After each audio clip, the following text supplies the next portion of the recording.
Saya Paskali Siswari kembali menemani Anda di Kompas Siang. Saudara, kenaikan kasus COVID-19 pasca Lebaran diperkirakan akan terus menanjak hingga awal Juli 2021. Tingkat keterisian tempat tidur di sejumlah daerah pun kian mengkhawatirkan. Puncak lonjakan kasus pada pertengahan hingga akhir Juni ini dikhawatirkan bisa memicu krisis fasilitas kesehatan. Tes swab jebol.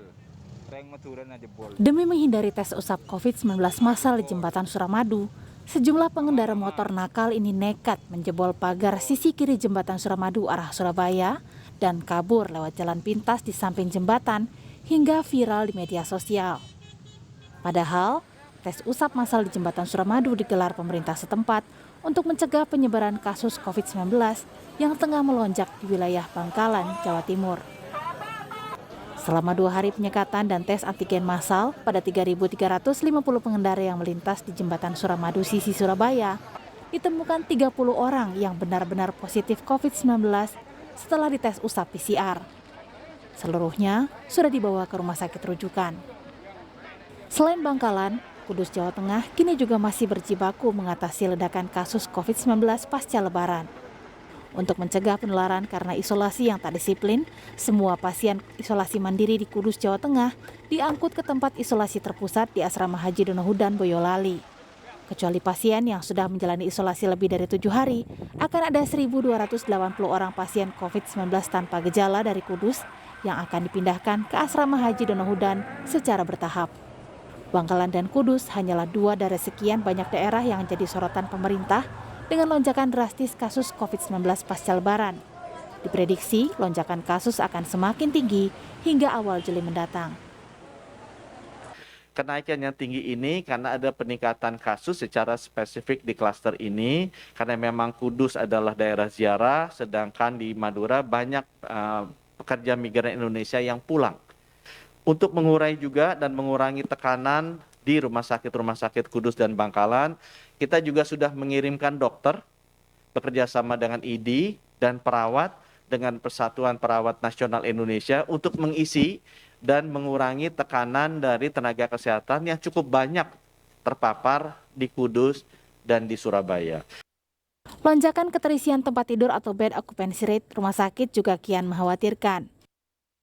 Per 6 Juni 2021, Satgas Penanganan COVID-19 mencatat ada setidaknya 7 kota dan kabupaten yang kini membutuhkan dukungan dari wilayah sekitarnya, karena tingkat keterisian tempat tidur rumah sakitnya sudah di atas 80%.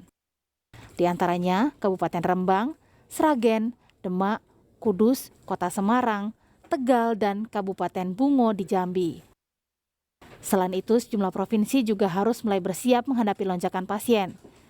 Di Kepulauan Riau, tingkat keterisian tempat tidur sudah mencapai 70%, disusul Kalimantan Barat dengan 65,7%, lalu Jawa Tengah yang nyaris 60%. Di bawahnya ada Jambi dengan 53,6%, Riau dengan 52,8%, Jawa Barat dengan 51%, dan Sumatera Barat dengan 50,6%.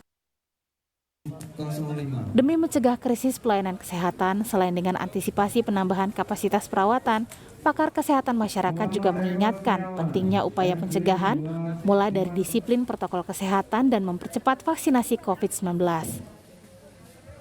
Fenomena pandemi ini fenomena yoyo.